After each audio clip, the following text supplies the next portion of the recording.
চতুর্থ শ্রেণীর প্রিয় শিক্ষার্থীবৃন্দ, এমসি স্কুলের পক্ষ থেকে তোমাদের জন্য রইল অনেক অনেক ভালোবাসা। স্ক্রিনে দেখতে পাচ্ছ তোমাদের দ্বিতীয় প্রান্তিক মূল্যায়ন পরীক্ষা কি রকম হবে তার একটি নমুনা প্রশ্ন।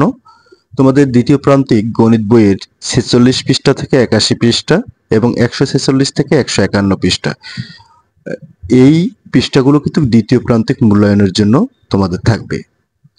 এখানে দেখতে পাচ্ছ তোমাদের 100 মার্কের পরীক্ষা কিরকম ভাবে অনুষ্ঠিত হবে। 1 নম্বরে বহু নির্বাচনী প্রশ্ন বা সঠিক উত্তরে টিক চিহ্ন দাও বা সঠিক উত্তরটি উত্তরপত্রে লেখো, এভাবে থাকতে পারে।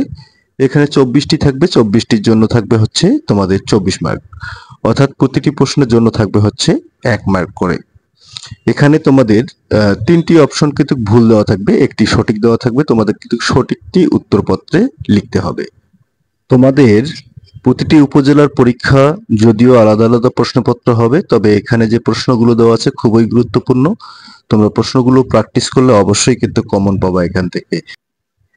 এরপর 2 নম্বরে যেটি থাকবে, 2 নম্বরে থাকবে হচ্ছে তোমাদের শূন্যস্থান পূরণ। এটি 10টি থাকবে, 10টির জন্য থাকবে হচ্ছে 10 মার্ক। এবং 3 নম্বরে থাকবে তোমাদের সংক্ষিপ্ত প্রশ্নের উত্তর দাও, এবং প্রতিটি প্রশ্নের জন্য থাকবে হচ্ছে 1 মার্ক করে, অর্থাৎ 10টি প্রশ্ন থাকবে হচ্ছে তোমাদের 10 মার্ক।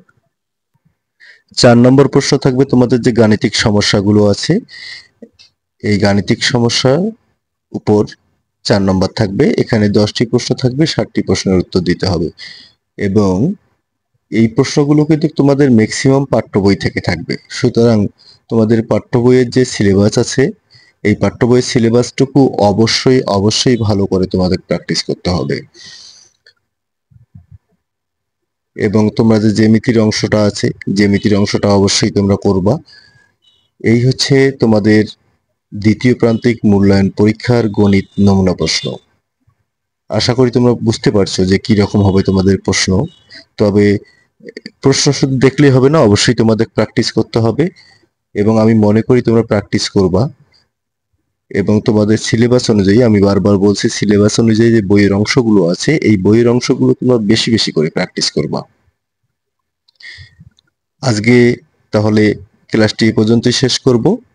তারপরও যদি কোনো সমস্যা থাকে, বুঝতে না পারো বা কোনো অঙ্কে সমস্যা থাকে, তাহলে অবশ্যই সেই অঙ্কটি তোমরা কমেন্ট বক্সে উল্লেখ করবে, তাহলে আমি ওই অঙ্কটি করে দেওয়ার চেষ্টা করব। সবাই ভালো থাকো, সুস্থ থাকো এবং মন দিয়ে পড়াশোনা করো। ধন্যবাদ।